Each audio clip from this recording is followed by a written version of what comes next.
Hello everyone, welcome back to my channel.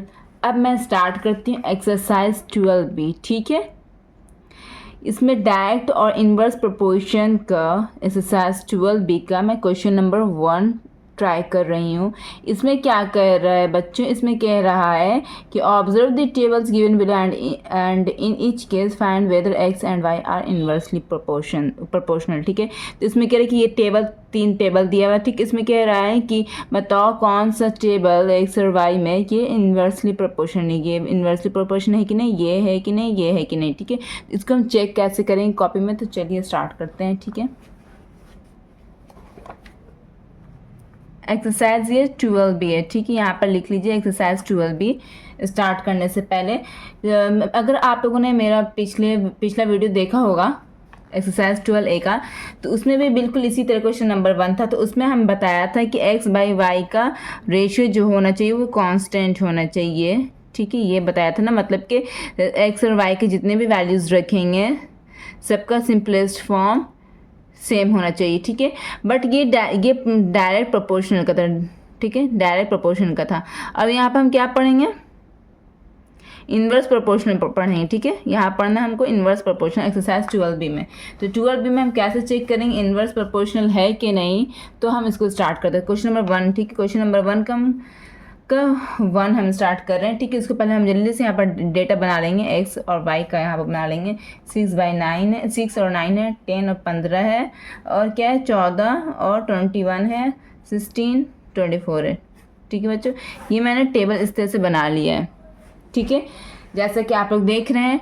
तो यहाँ पे क्या करना है, यहाँ पे इन्वर्स प्रोपोर्शनल की बात हुई है। ठीक, इन्वर्स प्रोपोर्शनल में क्या था, जैसे कि डायरेक्ट प्रोपोर्शनल में हम एक्स और एक्स बटे वाई का हम वैल्यू निकाला था। जो जितने भी यहाँ पे वैल्यूज पुट करेंगे एक्स और वाई के वो उतना वो सेम आना चाहिए। ठीक है, तो यहाँ पर इन्वर्स प्रोपोर्शनल के बारे में क्या कहता है कि एक्स और वाई को जितनी बार हम जितने वैल्यूज़ रख हम एक्स और वाई के मल्टीप्लाई करेंगे तो वो कांस्टेंट आएगा।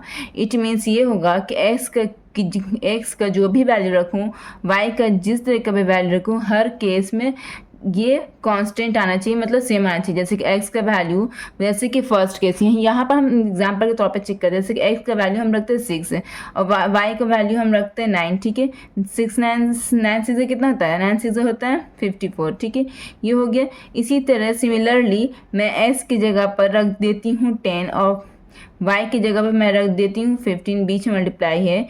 इसको जब हम मल्टीप्लाई करेंगे तो 150 आ रहा है। ठीक है, तो ये इसके बराबर नहीं है ना। 54 is not equal to 150। That means it is not inversely proportional. तो यहाँ पर लिखेंगे हम no, it is not inversely proportional. ठीक है, इन्वर्सली प्रोपोर्शनल, बस यहीं पर मेरा आंसर आ गया। ठीक है, क्वेश्चन नंबर 1 का 1।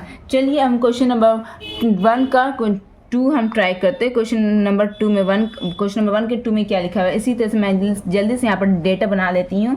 5 लिखा हुआ है, 18 लिखा हुआ है, 9 लिखा हुआ है, 10 लिखा हुआ है, 15, 6, 3, 30, 45, 2, यही लिखा हुआ है ना बच्चों, इस तरह से। ठीक है, डेटा यहाँ पर बन गया, इसका टेबल यहाँ बन गया। तो मैं निकालती हूँ, मैं अब यहाँ पर इस केस में निकालती हूँ एक्स और वाई का क्या आना चाहिए, मल्टीप्लिकेशन कांस्टेंट आना चाहिए। ठीक है, हर सिचुएशन में। यहाँ पर कितने तरह का सिचुएशन दिया है, situation 1, situation 2, situation 3, situation 4, situation 5।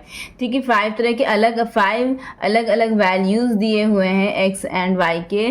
तो वो सब को मैं पुट करके देखती हूँ, अगर हर केस में अगर एक्स और वाई का मल्टीप्लाई सेम आता है तो ये इन्वर्सली प्रोपोर्शनल है, और अगर नहीं आता है तो नहीं है। एक्स के वैल्यू की जगह पर हम रखेंगे, एक्स का वैल्यू यहाँ पे क्या दिया 5 रख दिया, यहाँ पे मल्टीप्लाई का निशान, वाई का वैल्यू क्या दिया यहाँ पे 18 रख दिया। ठीक है, क्या आ जाएगा मल्टीप्लाई के लिए, क्या आ जाएगा 90 आ गया ना, 90 आइए। अब हम केस 2 में देखते हैं कि आया कि नहीं। एक्स का वैल्यू क्या है 9 रख दिया, एक्स की जगह पर रख दिया, मल्टीप्लाई है तो मल्टीप्लाई कर दिया।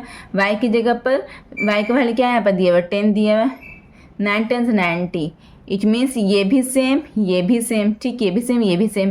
तो यहाँ तक तो सेम चल रहा है। आगे का 3 टेबल के चेक करके देखते हैं कि अगर ये तीनों भी सेम रहेगा तो ये इन्वर्सली प्रोपोर्शनल है, ये वाला टेबल एक्स एंड वाई का, ठीक है। चलिए 15 रख दिया, एक्स की जगह पे क्या रखें 15 रख दिया, मल्टीप्लाई वाई की जगह पे क्या रखें 6 रख दिया। क्या होता है 15 6 क्या होता है 15 6 90, ठीक है। ये भी चल, ये भी सेम आ गया है ना। अब हम केस 4 रखते हैं यहाँ पर। एक्स की जगह पे क्या रखा 3, मल्टीप्लाई वाई की जगह पे क्या रखा 30। ये क्या, ये भी मल्टीप्लाई करके ये भी सेम आ रहा है, ठीक है। अब इसको देखते हैं, लास्ट केस को देखते हैं, ठीक है। केस नंबर 5, एक्स की जगह पे क्या रखें 45, वाई की जगह पे क्या रखें, वाई की जगह पे क्या दिया 2 रख दिया, तो क्या आया यहाँ पर मेरा 90 आ गया। तो ये भी same. It means her case में सबका आंसर सेम आ रहा है।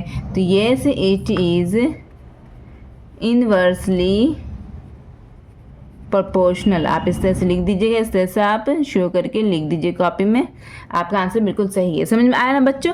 यही होता है डायरेक्ट प्रोपोर्शनल में क्या होता है, एक्स और वाई का वैल्यू सेम आएगा सब जगह, लेकिन इन्वर्सली प्रोपोर्शनल में होता है कि एक्स मल्टीप्लाई वाई का वैल्यू कॉन्स्टेंट आएगा। ये इन्वर्सली प्रोपोर्शनल का केस है, ये इन्वर्सली का प्रोपोर्शनल का केस है, ठीक है ना बच्चों। यहाँ पे यही आप लोगों को ध्यान रखना, और ये डायरेक्टली प्रोपोर्शनल का केस है, ठीक है। तो खैर अब हम क्वेश्चन नंबर 1 का क्वेश्चन नंबर 3 पे चलते हैं, ठीक है बच्चों। क्वेश्चन नंबर 3, क्वेश्चन नंबर 1 का 3, इसमें एक्स और वाई के जल्दी से हम डेटा बना रहे थे। इसको भी हम चेक करेंगे कि ये मेरा सेम आ रहा है कि नहीं। एक्स और वाई का मल्टीप्लिकेशन अगर सेम आएगा तो ये इन्वर्सली प्रोपोर्शनल, अगर सेम नहीं आएगा तो ये इन्वर्सली प्रोपोर्शनल नहीं होगा। ऐसे एक्स मल्टीप्लाई वाई, ठीक है, इज इक्वल टू क्या लिखेंगे यहाँ पर एक्स की जगह पर क्या लिख दिया 9 लिख दिया, वाई की जगह पर क्या लिख दिया 4 लिख दिया, 9 4 36, ठीक है। अब नेक्स्ट केस का ट्राई करते हैं। एक्स की जगह पर 3 है तो वो 3 लिख दिया, वाई की जगह पर क्या लिखेंगे 12 लिख दिया, 12 3 तो क्या आता है 36, ये भी सही है, ठीक है। अब तक तो सही आ रहा है। अब हम तीसरा केस में देखते हैं। यहाँ पर तीसरा केस में यहाँ पर कह रहा है एक्स की जगह पर क्या लिखेंगे 6 लिख दिया, वाई की जगह पर क्या दिया 9 लिख दिया, दोनों को मल्टीप्लाई किया 9 6 54, क्या आता है 54, ठीक है। तो यहाँ पर ये गड़बड़ हो गई, ये तो सेम हो रही है, ये भी सेम है, लेकिन ये सेम नहीं है, ठीक है। ये इसको भी सेम रहना चाहिए था। इट मीन्स अगर ये सेम नहीं है तो no, it is not inversely proportional. Same नहीं है तो ये इन्वर्सली प्रोपोर्शनल नहीं होगा। तो आप अपने आंसर में इस तरह से लिख दीजिए, no it is not inversely proportional. समझ में आ गया बच्चों आप लोगों को ये? होप कि आप लोगों को ये अच्छी तरह समझ में आया। चलिए अब हम लोग नेक्स्ट क्वेश्चन की तरफ बढ़ते हैं।